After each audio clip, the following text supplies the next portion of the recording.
basically we can't find any proof of any human rights abuses in Ethiopia, despite the fact that we sent copious amounts of information, so including information from some people who are here tonight. I'm going to ask Patricia Bartley from Amnesty International to introduce the speech tonight, with me my colleague Makhtal, who is one of the new MPs in Parliament, a very, very great addition to the team in Parliament. So, without further ado, ask Patricia to take over.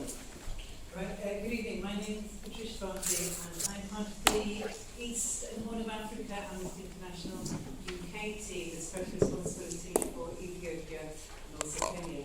I'd like to thank Dave Anson for inviting us and welcoming us again today.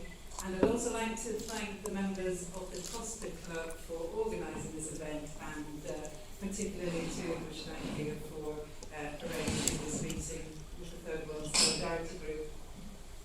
As many of you know, there are many human rights violations occurring in Ethiopia. This evening our focus will be on the violation of the right to freedom of expression. We have 5 speakers who will present 5 individual cases, and then the floor will be open to comments and your questions. Since we last met earlier in the year, there have been some events worthy of note. President Obama visited Ethiopia and Kenya in July. The Ethiopian Foreign Minister, with a delegation of over 100 business people, came to London about a month ago. And most notably, there was a general election in Ethiopia in May. So our first speaker this evening is Dr. Trevor Trueman. He's part of the Oromo Relief Association, and he will begin this evening by giving us a summary of the current human rights situation in Ethiopia. Thank you very much, Patricia. I was going to be cued by my PowerPoint presentation, but unfortunately it's no visuals this afternoon. With international support, Ethiopia has made great strides over the last 20 years. There's no doubt about that. Maternal mortality rates have fallen, infant mortality rates have fallen, and the number of kids going to school has gone up. There are lots of economic indices that are also proudly presented by the Ethiopian government. However, this has been at a great cost. Ethiopia gets more aid from the UK than any other country in the world, and despite getting this amount of aid and 10 times, or nearly 10 times the amount from America, some people say this approach is a quarter or even a half of Ethiopia's annual budget, but I can't find figures to justify that claim. It's at least 10% and at least a significant proportion of Ethiopia's GDP. While receiving this amount of aid, Ethiopia has developed one of the biggest and best equipped armies in Africa and a very efficient security system.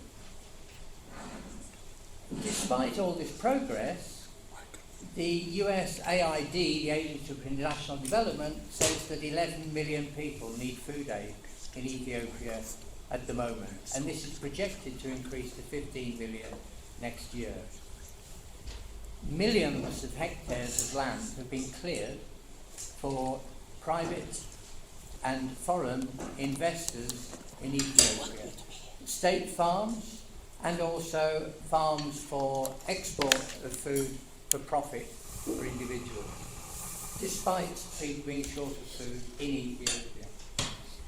These relocations on a large scale have been associated with huge human rights abuses, and we see people in refugee camps in Kenya as a result of these clearances of land by the government in Ethiopia. Thousands have been extrajudicially executed in Ethiopia. I've been interviewing refugees in Africa for the last 5 years and taking statements from people for the last 20 years about human rights abuses in Ethiopia. And I've documented 4,500 extrajudicial killings and over 1,000 disappearances in that time. 3/4 of the men and women who've been to prison are tortured in Ethiopia. That's a very high rate of torture. I'm told I'm so short that people at the back will want to see me.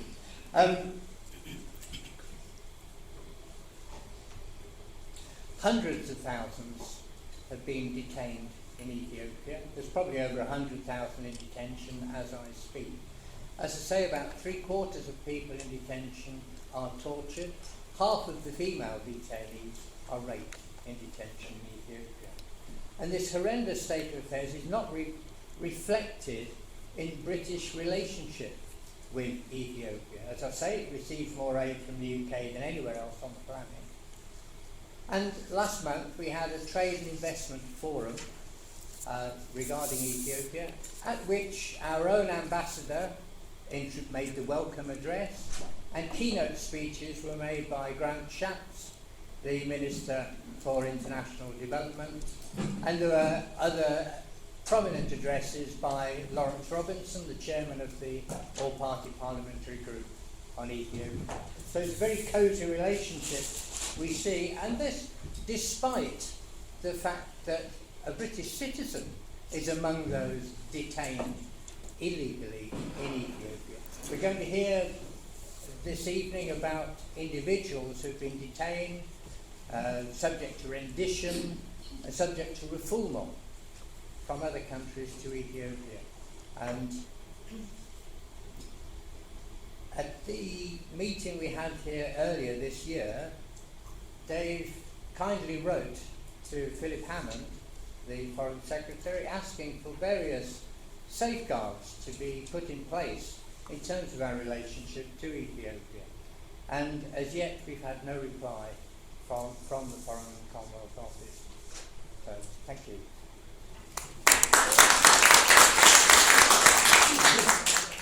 Individual at-risk cases, his name's Eskinder Nega. I'd like to tell you about the case of Eskinder. He's an Amnesty International prisoner of conscience, adopted by Horsham, the local Amnesty Group, in November 2014. He's married with one son, and he's a prominent Ethiopian journalist, and the editor of the journal Ethiopis, which he founded. In his writing, Eskinder has been critical of the regime's abuses of power, and he's called for freedom of expression to be expected. Eskinder's been arrested and detained several times. In 2005, he and his pregnant wife, Kefale, were arrested and tried for treason, along with 129 other journalists. This was part of a nationwide crackdown following disputed national elections. They were released and acquitted after 18 months, but their son, Makhtal, was born in prison. Eskinder continued writing online, criticising the prosecution of journalists and dissidents under Ethiopia's excessively broad anti-terrorism proclamation. He also wrote about how an Arab Spring-like democracy movement might occur in Ethiopia. In 2011, Eskinder was charged under the anti-terrorism proclamation and accused of membership of the banned Bedford political party. He was found guilty of preparation or incitement to commit terrorist acts, participation in a terrorist organisation, and high treason. There is no evidence for the charge that Eskinder was supporting terrorism. Much of the evidence did not demonstrate criminal wrongdoing or terrorism, but related to the right to freedom of expression and association. Eskinder rejects any involvement in Bedford. He has made it clear that his writing only calls for peaceful democratic reform in Ethiopia. However, after a trial marred by serious irregularities, he was sentenced to 18 years in prison. Eskinder's arrest and trial have been condemned by a large number of reputable human rights organisations as being politically motivated.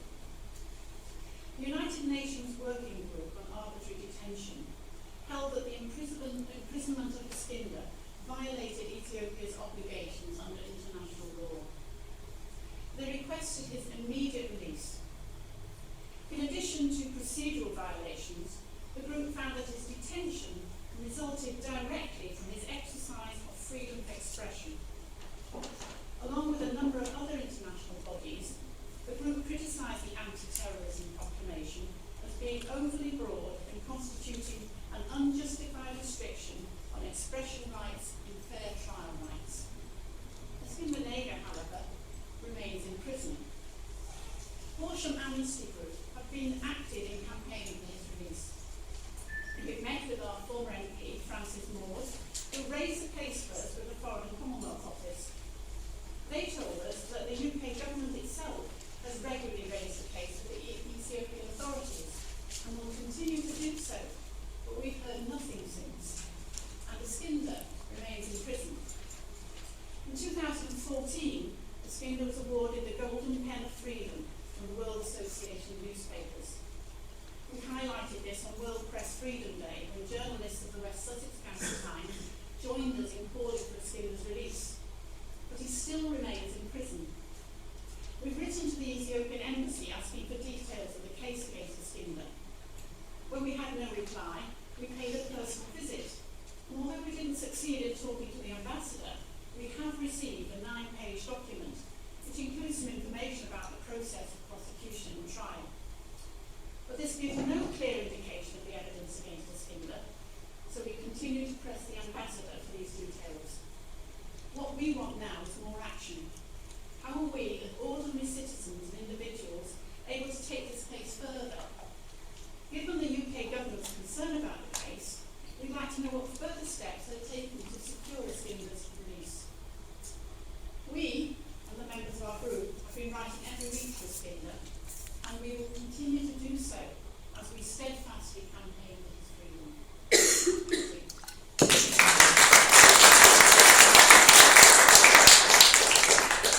Thank you very much, Jakie. Our third speaker this evening is Tsege Bedford.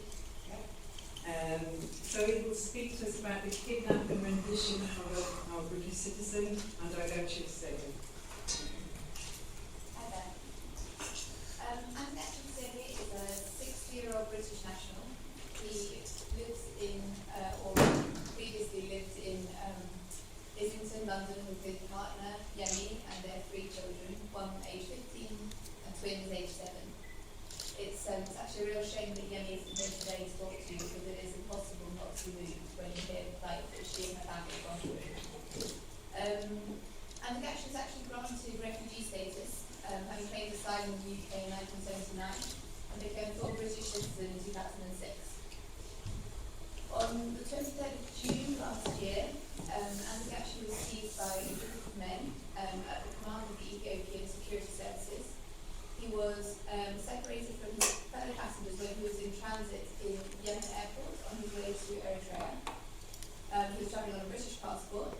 He was hooded, shackled and led onto a plane without being told where he was being taken or on what basis he was being kidnapped. For 2 weeks, nobody knew where he was. His family didn't know where he was. The British government didn't know where he was. They made inquiries of the Yemeni authorities. They made inquiries of the Ethiopian authorities. Nobody confirmed his whereabouts or who was alive or dead. After 2 weeks, on the 7th of July, the British government was informed by the Ethiopian authorities that he had in fact been rendered on the day of his abduction, the 23rd of June, to Ethiopia and was being held there. The Ethiopian authorities refused to confirm where he was being held or on what basis. We've received internal documents from the Foreign Office through Data Protection Act subject to access requests, and they described the event as completely unacceptable, a violation of international law.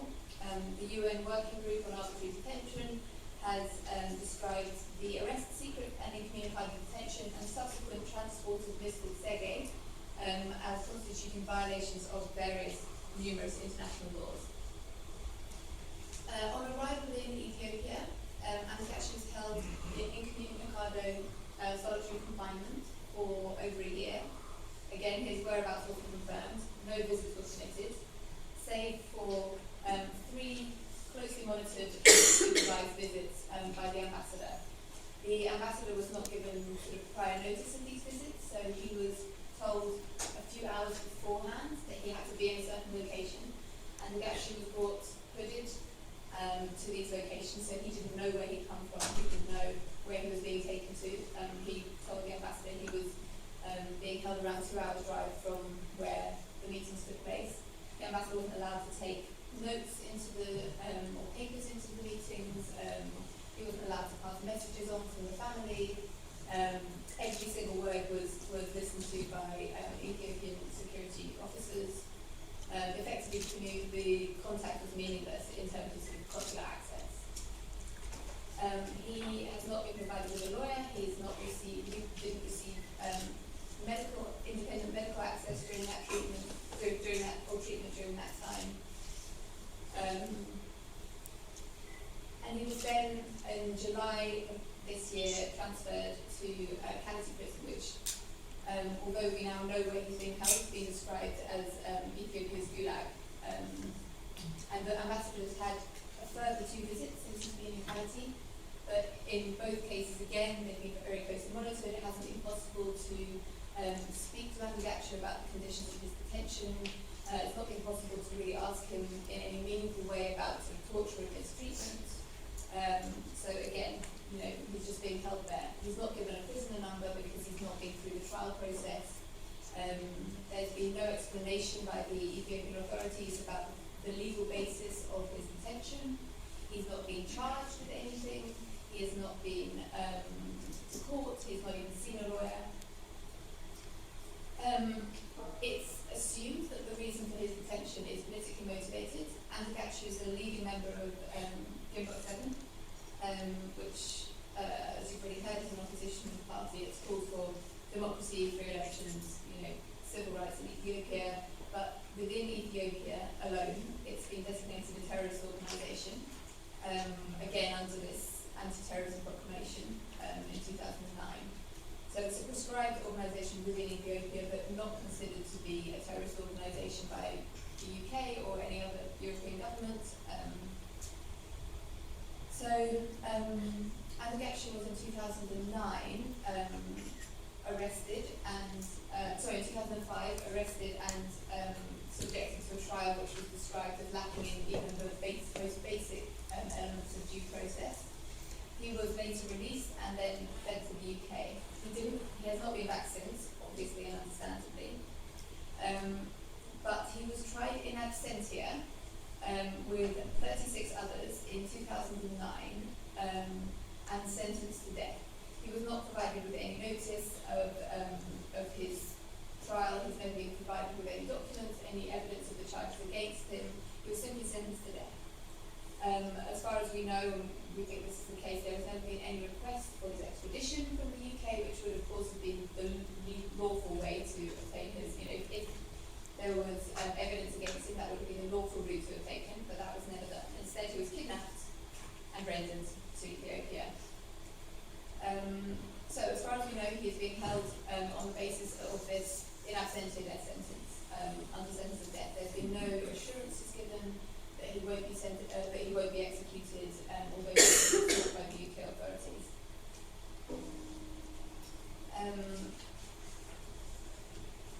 In terms of the UK government's position, Reprieve and various other organisations have, along with obviously Andargachew's family and his partner, repeatedly called on the UK government to ask for his release.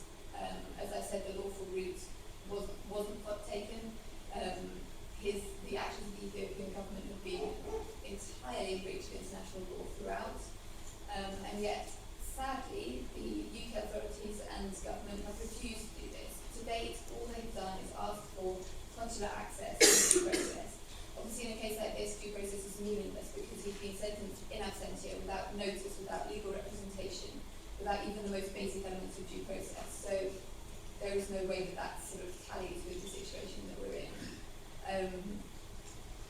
We're in a position now where we're a year and a half on and there's no real movement, or there's been no real movement, no real progress. And I think it's time, we feel that it's time for the UK government to take a much stronger stand given the relationship that we have with the Ethiopian government.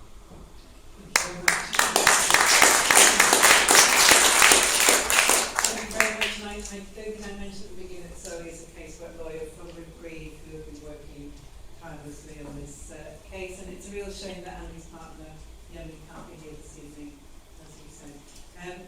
That brings me to our fourth speaker this evening, Etana Habte.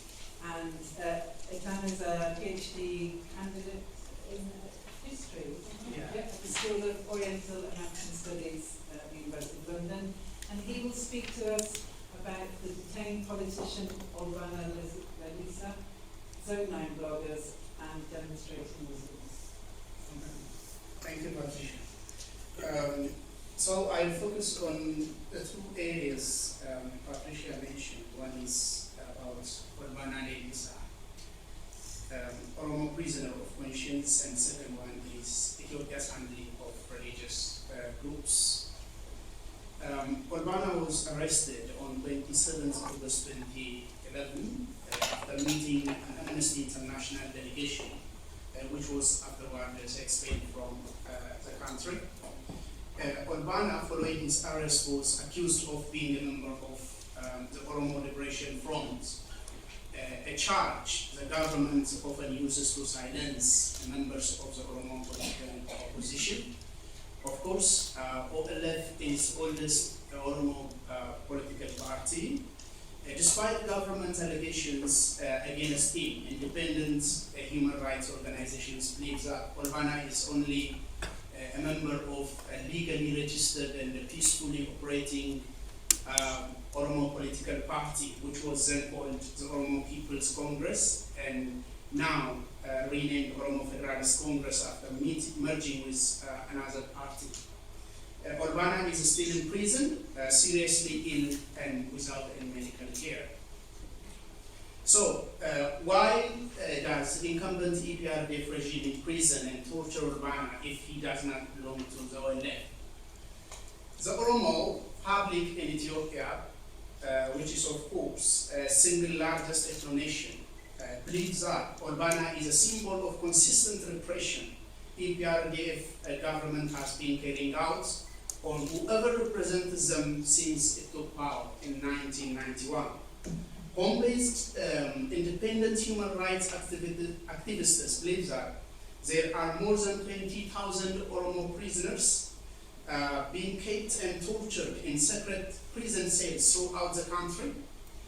Amnesty International, on its part, in the report it released in October 2014, which is titled "Because I Am Oromo, Sweeping Repression in the Oromia region of Ethiopia," implied that it believes in such a huge number of Oromo being kept in prison, but can present evidence only for a little more than 5,000. This report had a diversified and wide base of primary sources in suggesting EPRDF repressing peaceful Oromo politicians and their commoners in all walks of life to dismantle the wider public support they have in claiming political power in their own country. There is very little doubt that Ethiopia missed lots of opportunities to resolve a long-lived question of the single largest ethnic group, Oromo, whose trust is the right of self-rule in its own country, Oromia, and take a position they deserve in leading Ethiopia as a country. And the Oromo believes that Olbana Lelisa is a representation of this repression against them. In fact, Human Rights Watch released similar reports in 2001, recognizing a permanent crackdown carried out on the Oromo and various civil societies in Ethiopia. Olbana is indeed a symbol of repression consistently being carried out against the Oromo people in Ethiopia. When we come to the second topic, without going into much detail, EPRDF's government follows similar policy in interference of internal matters of various religious groups in the country, leading them into considerable level of radicalization, which is expressing itself since recent years through Muslim protesters in Ethiopia. All of what I have said so far is not new to the UK government or any international community so far, but it is far less well understood that the repression Ethiopia is carrying out on her own citizens is underwritten by Western aid, in which the UK is the second largest contributor next to the United States. Money given by British taxpayers to prevent starvation in Ethiopia is being used by military and intelligence apparatuses of repressive regime. True, Ethiopia is regarded as a key ally for the Western world's war on terrorism in the Horn of Africa, but it is very much difficult to appreciate UK's closest support and ally with Ethiopia. It must be registered that the same state, Ethiopia, is working towards degradation of security matters in the region, using Western aid money, of course. $3 billion in long-term development aid flows into Ethiopia every year, despite consistent and incredible evidence-based allegations from human rights activists. Time will not allow me to revisit evidences revealed by independent human rights organization and BBC News Night Department investigative journalism on how the whole course of Ethiopia's incumbent regime uses Britain's taxpayers' money given in aid used as weapon of repression of dissent voices, 25 years of mass arrest, extrajudicial killings, rape, and all of this in gross disregard of children dying of hunger. Thank you.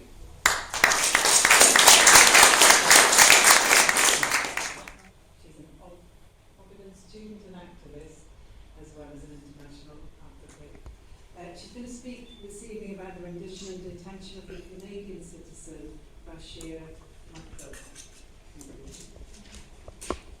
I'll be speaking about Bashir Makhtal. He's a 46-year-old Canadian citizen.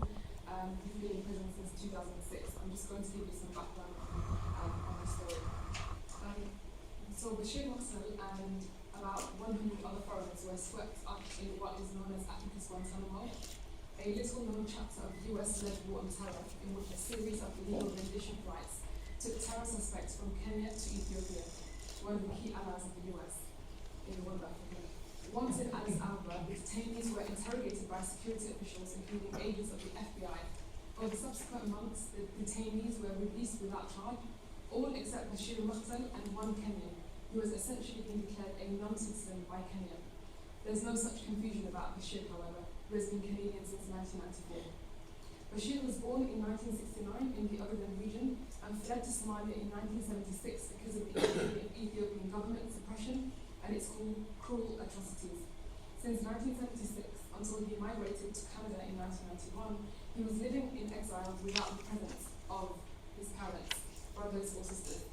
He grew up in Mogadishu, Somalia, with his exile uncle and did all of his schooling there up to secondary school, from which he graduated in 1986. His grandfather, Makhtal, was one of the leading figures of the early Ogaden resistance in the 1950s, which is part of the story of essentially why he was captured due to his grandfather's name. The people of the Ogaden, all of whom are ethnically Somali, have long fought to be independent of Ethiopia. The fight has become so bloody during the past decade that critics of the Ethiopian government have made comparisons to Darfur. Ethiopia says that it's merely responding to attacks by insurgents determined to win independence. Bashir's cousin and advocate has said that the fact that we carry the name Makhtal means that Ethiopia has always been after my family, and so many of my relatives have been beaten, put in jail, you name it. A few days before Bashir's scheduled return to Nairobi, all flights to Kenya were cancelled. By the time the Ethiopians invaded Somalia on December 26, 2006, his best chance to get out was to travel 1,500 kilometers by car to the Kenyan border. Somalis by the thousands were already fleeing the fighting. On December the 30th, he reached the Kenyan border through a legal road to obtain an entry visa, as he used to do in Jomo Kenyatta Airport. Just outside of the immigration office, he was illegally arrested at gunpoint and had his freedom and his valid Canadian passport taken away from him. Until this day, his passport is in the hands of Canadian authorities, according to his knowledge. Mr. Makhtal received trial in 2009 after 3 years of already having spent time in prison under no charges. The trial he received in 2009 is described by Alex Mead, the Secretary General of Amnesty International in Canada, as fundamentally unfair, and to which he asks for a retrial as it does not meet internationally recognised standards. Bashir was accused of terrorism and currently faces the death penalty. Whilst imprisoned, eyewitness accounts have confirmed that Bashir has and currently is enduring a great deal of torture, and his physical health has declined greatly. The case of Bashir Makhtal has been largely ignored by the international community, and indeed this is no different to the lack of attention directed towards similar human rights atrocities committed by the Ethiopian government against the Mali people in the Ogaden. They are routinely rounded up and imprisoned, many are tortured and even executed in prison. The case of Makhtal is indeed one which the Ethiopian government is guilty of on a mass scale, and it's time that they comply with international law relating to the grounds on which they can imprison civilians. Amnesty International, his lawyer, as well as campaigners throughout Canada, have been pressuring the Canadian government. But until today, there is no clear information on when or if he's ever going to be released or if he's going to receive a fair trial. The case of Bashir Makhtal is well known because he's a Canadian citizen, but what this case urges us to think about is how many stories are currently hidden, and how many people do not have the privilege of having a Canadian passport or any other passport for that matter. How many people live under the Ethiopian regime and face these similar situations on a daily basis. How many are currently living under, how many are still in detention today, how many have been executed, and how many have died in prison. That's what this case really urges us to think about.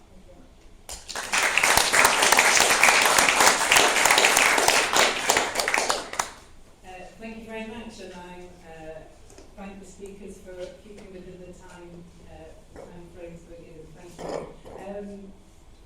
We've heard of just a selection of cases, but they are representative of many, many thousands more. I printed this morning some papers from the UK Foreign Office website about on Ethiopia, giving advice to those that want to invest on human rights. It says Her Majesty's government has not found evidence of systematic or widespread human rights abuses, but does have some concerns, including about the quality of public services and some locations, the grievance redress mechanisms, and the speed, scale and sequencing of implementation. So I suppose what we need to try and do is make sure Her Majesty's government is a little bit more or better informed. I'm not sure whether to pass that to Well, I think we have been trying to inform them and maintain. Well, we look at this for you on top of the Ethiopians, and we're still waiting. But certainly the issues that are being raised tonight, I'll be more than happy if we put it in some sort of format. I'll get that through certainly to the Foreign Office and see it. We've heard yet again about these cases that you basically denying that everything's okay, albeit the company in the state of flux, progress, whatever way they want to put forward. But, I'm very, very clear that there's nothing from this group that we've never ever had a problem with raising issues like this in the government, whichever government it is. And we hope that we start getting some response. The other thing is also when it comes to the past, we met the Ethiopian ambassador. We're more than happy to arrange that if that's something we want to say. I would share it with them. Is there anything else that we could do apart from writing to people within our own government?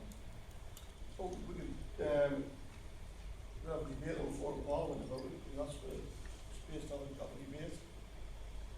It's just that for the last 20 years I've been saying the same things and not really seeing any change in attitude. The money just keeps going into Ethiopia, and the eventual instability in the whole of the Horn from that government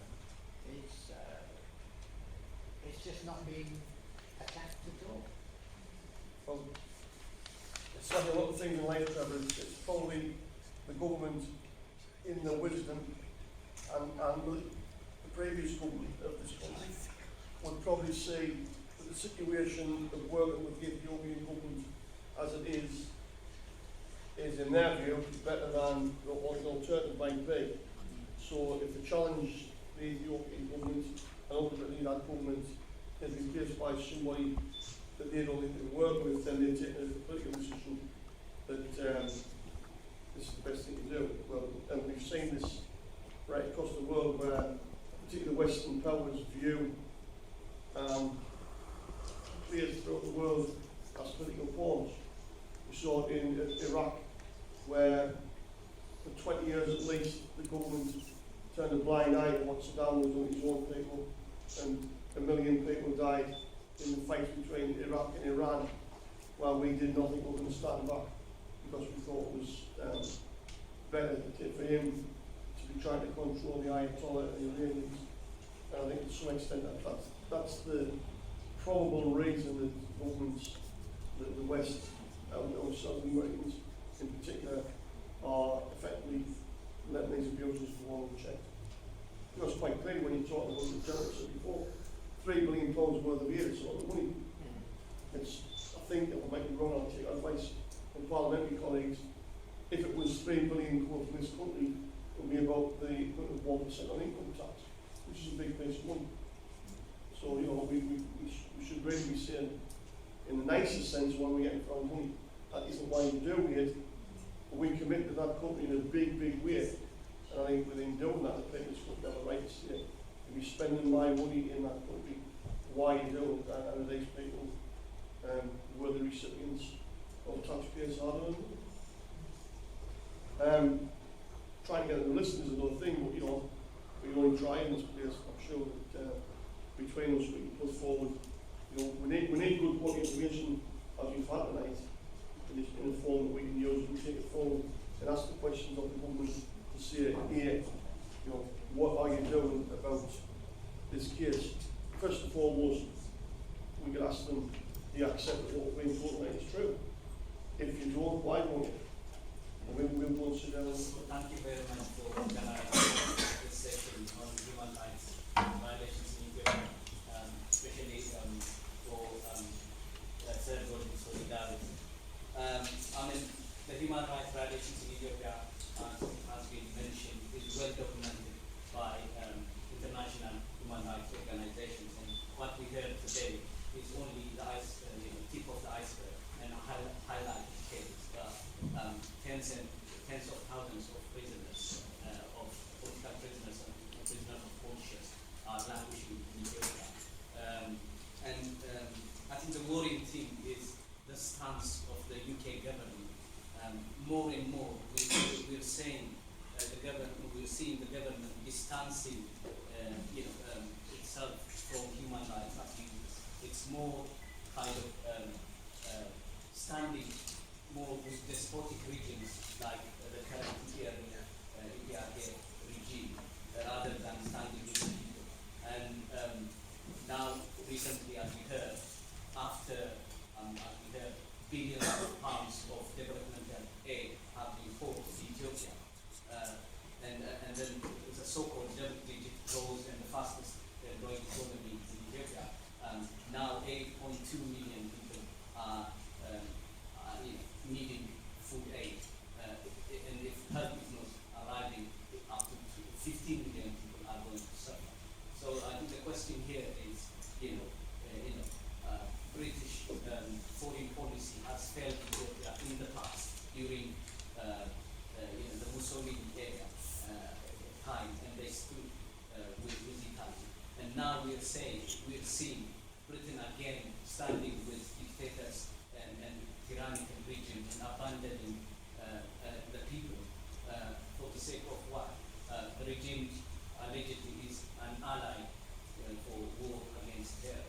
And so this is really worrying, and I think history will record this again, and I hope this will be recorded and through the MPs understand again our protest that this short-sighted policy is endangered not only Ethiopia but the whole region will be destabilized because ethnic and religious conflicts are really getting out of hand.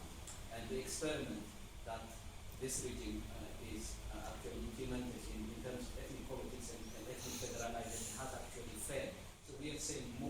causing more intra-ethnic conflict and more religious intolerance.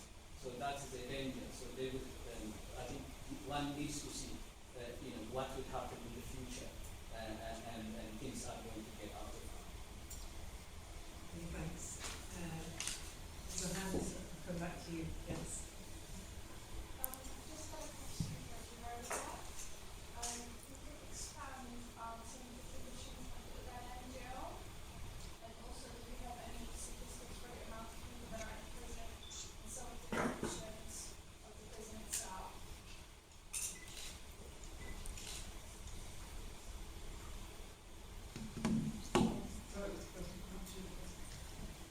Juweriya. Oh, sorry, there's a question for you. There aren't actually any statistics that were released because there is no order, there is no record of the people that they bring in or the people that are released. There is no record actually of the amount of deaths in the prison as a result of torture, of disease, of starvation. So the short answer is no. There is no record. There aren't any statistics at all. It's one of the most notorious prisons in the entire region, and all kinds of tortures are committed by the guards. And the important thing to remember is that it's not a case-by-case sort of atrocity. It's not that one guard transgresses. It's that it's very systematic. It's policy. It's very institutionalized. So they're trained to commit certain crimes. They're trained to torture people in a specific way. So there have been cases where soldiers who defected from the army have spoken about experiences where they've been trained on how to rape somebody, for example. That's one of the things that they've been taught to do. It's very much part of their training, what they're expected to commit once at the prison. So there aren't any records at all of how many people have died in that prison. Some families think that their relative is still in prison, but in fact they could have passed away a few years ago. So there is absolutely no record. There aren't any laws in the prison. You could be arrested for no reason. There aren't any lawyers. There's nothing like that. So, yeah. Yes, over there. Thank you for the chance. It's really nice that there are good people like Devan and people working for solidarity, and institutions who, day in, day out, are basically advocating and being the voice of against any repression or human rights violations. We're talking about, by the way, 60 years after the Universal Rights Declaration, and that Ethiopia is one of the founding countries of that principles and articles which are ratified into its own constitutions. But sadly, I had to say this, but it hurts me to say that British government's stance on this matter is really deplorable, in the sense that their attitude is basically, he might be a dictatorship, or it could be a repressive regime, but that is our repressive regime, okay? So keep quiet. Ethiopia has never, despite that there are protection applications which have littered European courts and British courts for the last 2 decades here, still counting, the British government hasn't even featured anything about human rights situations in Ethiopia in its Foreign Office annual reports. Nothing has been said. So it's nice that there are good people who raise voices and say or do all their best in terms of highlighting this and turning around, but unfortunately the British government, I can tell you, is running around in the city about raising investments in Ethiopia. We are in the era of scramble for Ethiopia, okay? Before the Chinese or the Indians or the new emerging nations are taking on the resources, we would do that. We don't care anything about human rights. So it's not just been compromised, it's totally been thrown in the bin. So respect for human rights and reclaiming back human rights really rests in the hand of only Ethiopians and good citizens of the world. So we need to think about what are the good and powerful message that we need to send, and we need to do about reclaiming back our rights. That's what we need to focus about. Thank you. Yes, please. Yes, please. Thank you very much. I think it was very important that the individual cases were mentioned, the origin cases, because there could be samples of the kind of barbarities that go on in that country. It is also important that we all go together behind the question of human rights and confront this government, expose this government. There are millions, as some of you said, there are millions, there are thousands that are engaged. And we can't really afford to keep quiet. Successive Ethiopian governments have failed because of human rights. Haile Selassie's government failed because 60,000 died in famine. They failed because 200,000 died in famine. This government will fail because of the 16 million that are hungry. Well, they argue it's not 16 million, it is only 8 million. It's only 8 million is a big number. How many people are going to die out of this 8 million? Nobody.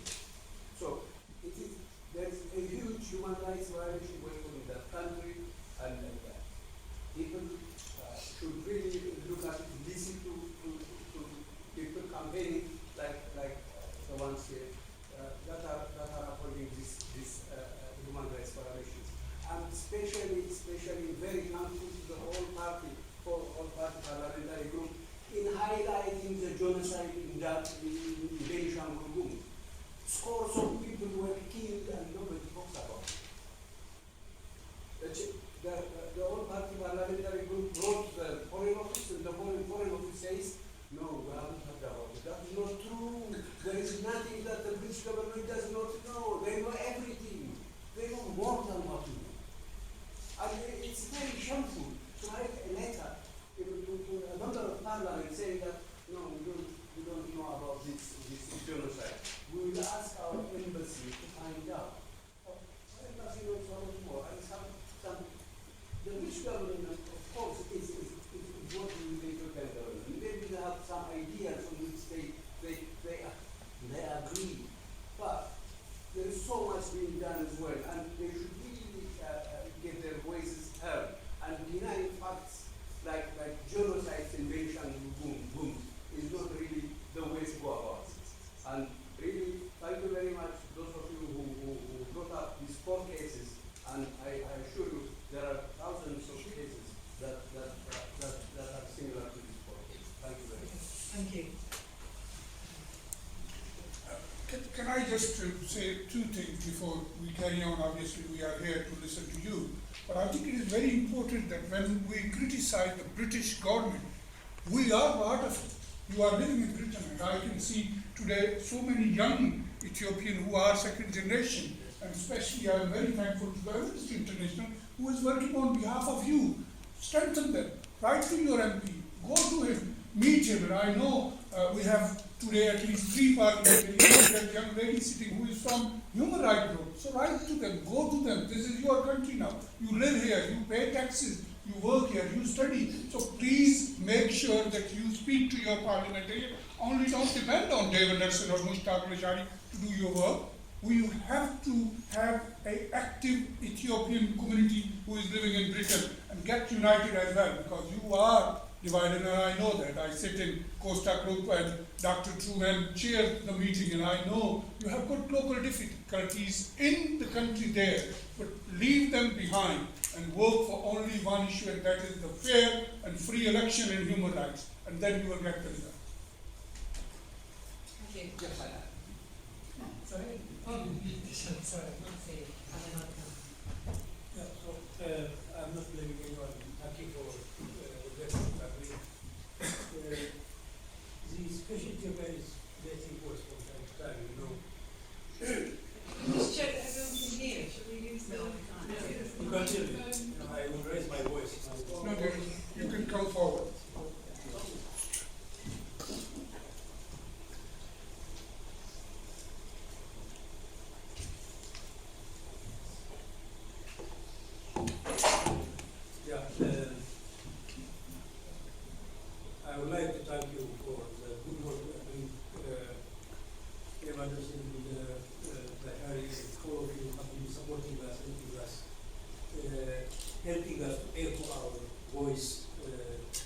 I know that we are going to talk about that. People are speaking from the suffering people are going through in Ethiopia. So we have to give some sort of, there was some excuse for that. I'm not talking for them, they can talk for themselves, but the situation in Ethiopia is getting very worse from time to time. Until 2005, people were expecting that the government is going to improve as it goes ahead, because it came to power in 1991, it was taken as kind of transition. But after 2005, the government became very cruel. It became to punish peasants. It was priding itself that it was working for peasants, but the peasantry is the worst hit now. They are addicted for the past 10 years from 2005. Things are getting out of hand. People continue to be addicted from their blood. The suffering is very deep. The starvation is the outcome of it. The development that has been, that the mass media has been talking about, the World Bank has been telling us, is never true. 8 million people by the word of the government, about 3 million people are starving right now. The starvation has been continued for 24 years. Continued. The sad thing is the aid money that is going in is used to suppress those who are starving.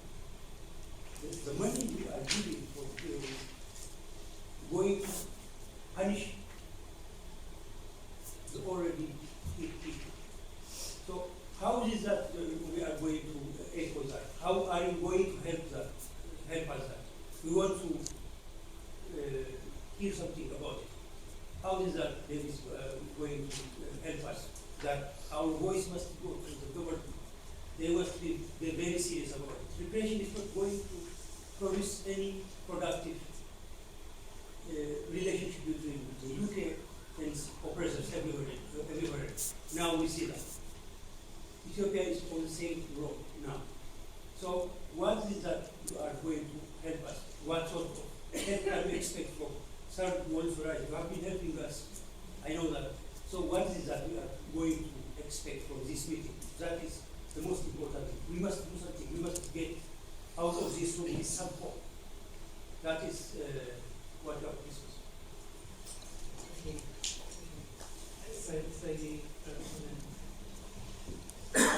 Thank you so much for this opportunity. As a UK citizen and as a taxpayer, I would like to ask a simple question to the UK government.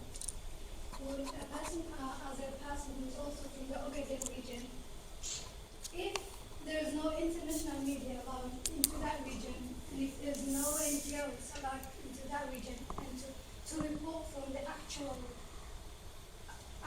what's happening in that region, how can the UK government be so sure that the £3 million it spends on aid to the Ethiopian government, that it reaches the rightful people, that it's used for its purpose?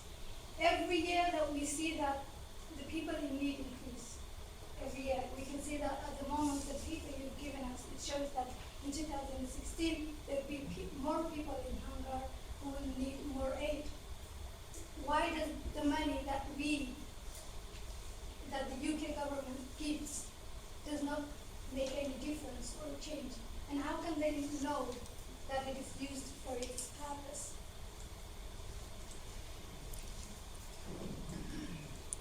Thank you. Anyone would like to answer that question? Well, there will be various reports that the government makes that will say where the money is spent. Well, there's no doubt that in Ethiopia, as in every other part of the world where aid is being spent, there will be, to put it mildly, leakage. Whether it's corrupt or whether it's just badly organised or whether it's deliberate interference, there will be issues where money will not be well spent. and that is just the inevitable reality of the world of youth. It doesn't make it right, but that's what happens. But the fact that there's no international media allowed into that region, and the fact that there are no NGOs allowed into that region, doesn't that make it obvious, and isn't that evidence of human rights violation in that region, in the Ogaden region? Yeah, almost certainly. Yeah. And I'm not an apologist for this government. I'm anything but that. I detest this government with vengeance. But my own government wasn't much better either. And again, it goes back to what I said before. They're looking at the overall global position and thinking it's probably better to put aid into Ethiopia to try and have an ally in that part of the world as a buttress against other people who might not be friends of the West and friends of the British government. Now, that might be a harsh thing to say, but that might be just the political reality that the government and the Foreign Office are taking as the best position they can come to. And it isn't fair, but we don't live in a fair world. And all we can do is keep campaigning and getting information from people like yourselves and trying to raise this and get the government to do the right thing. That's clearly what we intend to do from this meeting tonight. As a taxpayer citizen whose family and relatives is back home, Yeah. and the money I pay for taxes used to torture my families, what advice would you give me to Where do you live? Yeah, Where do you live in this country? Who's your MP? mine is I live in Brentford. In Wesley? In Brentford, near Ruth Cadbury is your local Yes. MP, I suppose. Yeah, Go and meet her and ask her to write a question and then What Mushtak said before, the more people who say they want MPs, the better it will be. They'll be coming in here asking the questions you want to ask. I can ask them. We spoke earlier on about the guy who's Muslim. Now, I know that these MPs have done things, but the more people who raise the issue, the better it will be.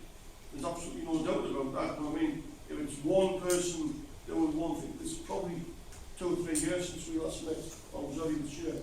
We we can do so much in this group, but there's also an Ethiopia group which is made up of MPs which names will circulate, and but we need to be getting them and saying, look, this is the reality as we see it on the ground, not what we're being told. What are you going to do about it? We can do what we can, but there's much like I said earlier, everybody in this room has access to the one MP. And there should be go and pressurise them. They'll want to be nice to you, don't want to. Thank you. But there is a hidden starvation going on for the last maybe 20 years, I can say. We call it even in our language, Ora. If I translate it to English, break dinner, breakfast and dinner only. There are people which are working in army, but could be able even to eat once in a day. If that is not starvation or hunger, what would we call it? It was happening just before this hyped up starvation, which is about, they call it 8 million, 50 million. But most of the people are hungry. That is, the cause of that is the failure of the government. Though so much money is being given in aid, the living standard of the people is always down. And the failure of the British government or those governments, Western governments which are giving aid to that government is, they are not following it up. They are only seeing that simple thing, saying that, oh, it is our framework, that government friendly in protecting terrorists. But once people start getting hungry and starving, where do they think they are going? Those people are going. Recently there was a fraud, and the government denied, we are self-sufficient, and so on. Now after 5 months, after probably people have died, most of the cattle have died, now they acknowledge it. Therefore, people are discriminated against for their views. That is how this government stays in power. That is part of other dimension of human rights violation.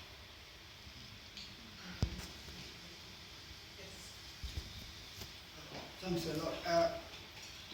In relation to human rights in Ethiopia, few names has been raised, but it's more than that. There are the Ogaden jail called the number 1 in the Jiga, which accommodated 3,000 prisoners. The rape, the torture, the killing in that jail is massive, and there is no record for that. The second jail in Ogaden, 2, is in Gode also. 1,500 prisoners are in that one, and nobody knows who is in, who died. A lot of parents are standing outside to see their loved ones who died a year ago, 6 months ago. International community are not allowed to visit. The international community who aid Ethiopia because they are fighting against terrorists. The regime itself are terrorists. How will you fight against terrorists when you are terrorizing your people? How will you fight? The regime existing in Addis Ababa are terrorizing their people. How will you expect to fight against a terrorist outsider?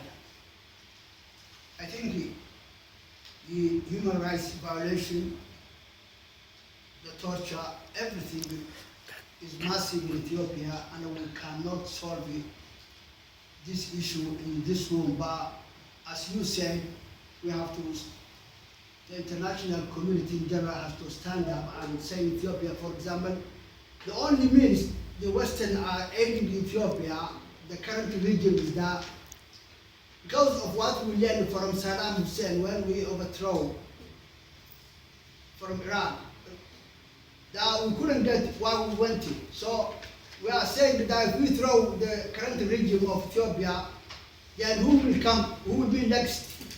Someone we don't know, worse. But we are saying that let's keep the one we know in power. Who is terrorizing these people? I think we have to do more, understand that the international community, the Western civilized society, knows better about what's happening in Ethiopia, especially in Ogaden. Nobody can go. There's no way. Nobody will go there. Journalists, politicians, international community, NGO, no go area, guys. So we have to, I think, do more, make contact to our MPs, and press our government to do more, especially the European Union, who gives more aid to Ethiopia, should stop the aid first of all, unless they get what they can accept in terms of human rights. But to say that if we stop this money, the Ethiopian population will die or starve, that means you are killing this authority in Addis Ababa. The money you giving them, they are using as a weapon. They are killing their people. Thank you. We'll come behind you, and then I think what would be a good idea is to maybe just share what actual things we can do. We all agree there are endless human rights violations, atrocities happening in the country, but we do need to start thinking about combined actions and a way forward. So I'll take a comment from... Thank you very much. My question is for Amnesty International. According to international law, the country who they expel the NGOs, that's a criminal, war crime. It happened today in Sudan, Darfur, what the Sudanese government to expel the aid and NGOs. Around the world, United Nations been emergency meeting, and they're saying the Sudanese government are making the war crime. In Ethiopia, the Ogaden area been expelled all NGOs, no ICRC, no MSF, not even one NGOs for United Nations. Not allowed to journalists, and still that country, they support United Kingdom, United States, and United Nations. My question is why? What's the difference, Darfur and Ogaden? Thank you. Yeah, I'm not sure. Amnesty International is very public. It only goes into a country with permission. The Ethiopian government doesn't give us permission to go to Ethiopia. We don't go. I can't speak for the other countries, but maybe I'm not sure. I think other organisations can sometimes go in surreptitiously, but Amnesty is very open. We only go in openly. I can't alone do it. Amnesty International can't do it. The lawyers who are fighting the case of this political prisoner can't do it. They can put them as a political prisoner of conscience. I remember it 40 years ago when Ziaul Haq was sitting in Pakistan. What was happening? Reagan and Margaret Thatcher were visiting the country every day while he was flogging the people publicly. Yes, I know. I'm aware of these things, what happened in the world. If the Western agendas, if I may use very politely, are being met by those countries or leaders. And we have to pressurize the governments. I think everybody said it very rightly, that you can meet your MP, you can go to your MP, Costa Club can organize 3-4 meetings every now and then. First meeting was held, there were 200 people, then next following meeting in 2010, I think before election, when Ana Gomes came from Portugal, MEP, and she said the election was rigged. What can you do? You can't bomb every country. Britain can't stand up and send their forces to bomb a country. You can raise these issues. I think we have to be realistic as well. I think Amnesty International is doing a great job. They are writing to the MPs, and today we saw at least 2 MPs who came because of Amnesty International. But I have not seen a single MP from your representation. We did write to you. We did ask you, can you go to your MP, write to him, ask him a question, and ask him to attend this meeting? Did you? I think it is very good to raise. She is not here today. We did put this on the notice board, and every MP and Lord knows about this meeting. But I can't push them to come. You can push them. Go and meet them. Write to them. Can I conclude the meeting, or do you want to say something before I go back? Yeah, well, actions. Have we got a summary? We're waiting for... Write to us what action you think we can do it, and you have to participate in it. I think there can be a long list. Can somebody suggest what action we can do next? Well, we did ask Dave to write to Philip Hammond. I think he said it. And it was everything that we wanted said was in that letter in terms of pushing the Ethiopian government in the right direction. But we haven't had a response yet. So the first thing to call for really is a response to the letter that we wrote. We can't force a minister, can we? Why not? We can only write. Remind him. We can have an ADM. Yes, action point, please. Who?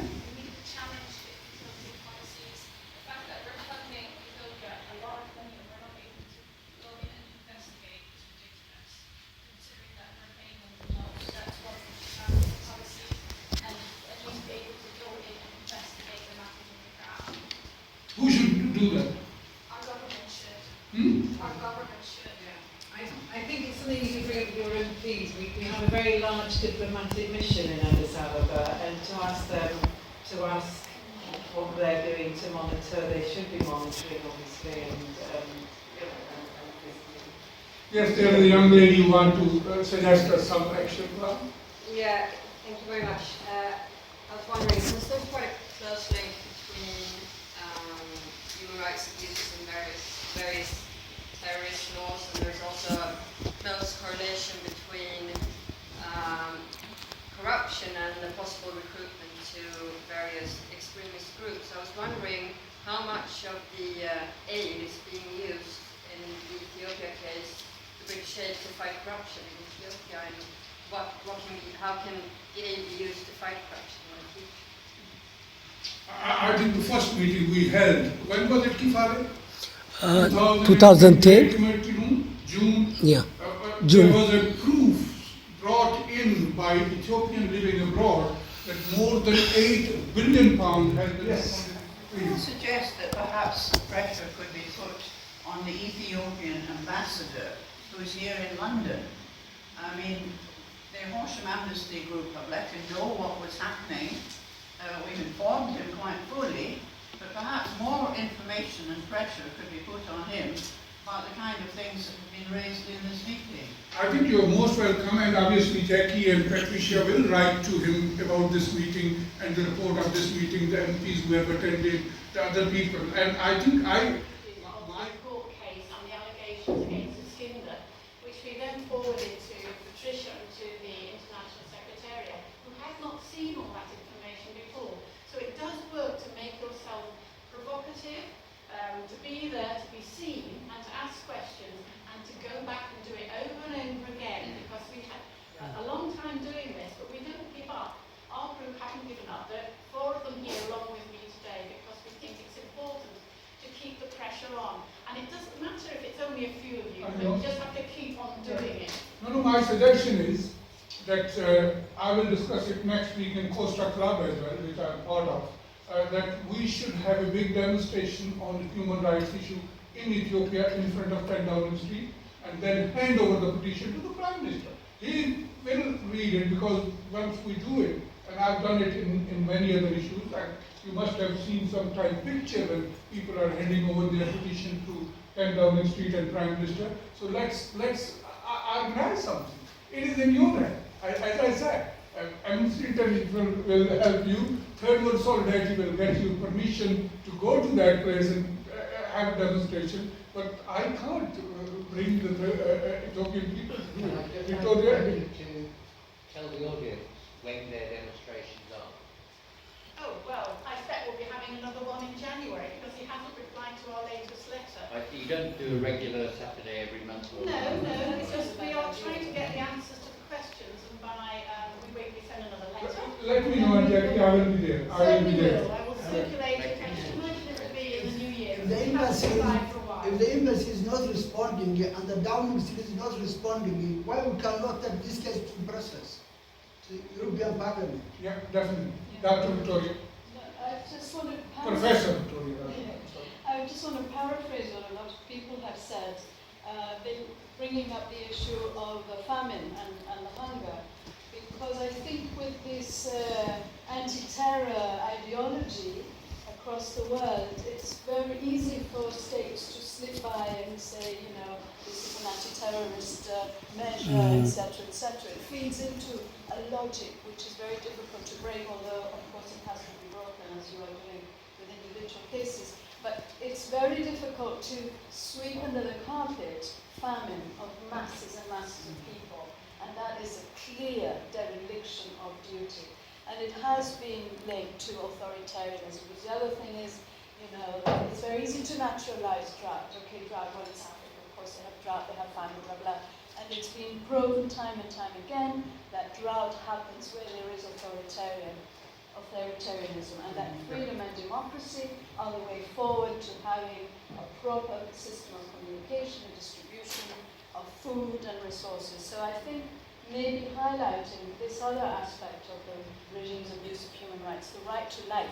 Giving us a briefing on sustainable development goals, but their answer is always bureaucrats, civil servants. Once I went to a civil servant meeting, it was the Foreign Office and International Development, and they said, look, Mustaq, we agree with you that in past human rights was one of our top agenda.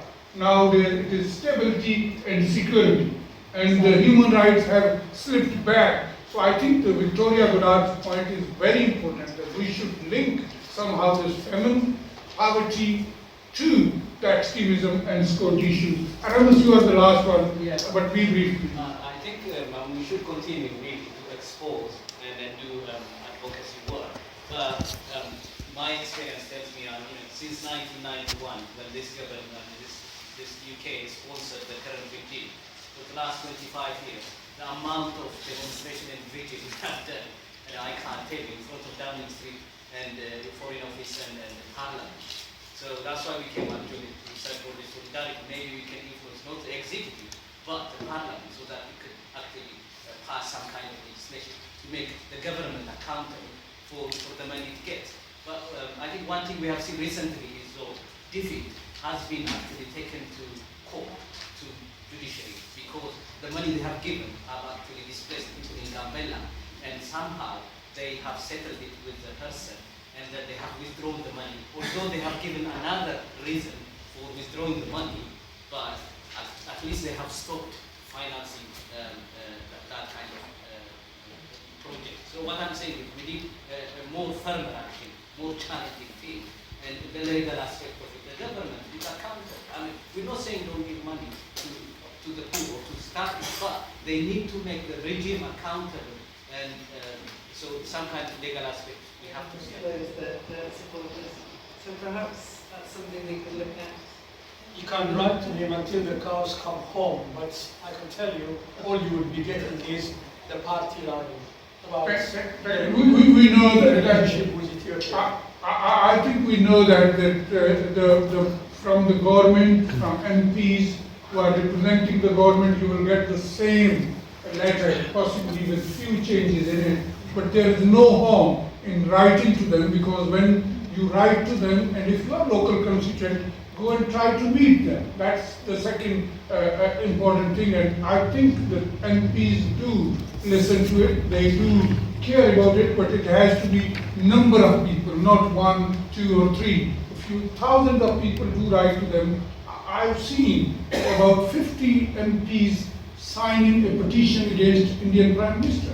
It is because the Kashmiris community went to them, they lobbied them, they tried for past 68 years. And today they have achieved 50 MPs, including leader of the opposition. So I think if you continue with your struggle and hard work, result can come out. And I think, let me conclude by thanking everybody. I know it is a very cold evening in the November. I'm really thankful to the speakers who have prepared themselves to speak about individual cases, but these are not individual cases. These are linked with other thousands of prisoners which have been mentioned here. I think we have to continue. We are here to support you and help you, assist you, but as Chairman David Nelson said, as other MPs will understand, they have a limited time, limited resources, and we, Third World Solidarity, is a volunteer group.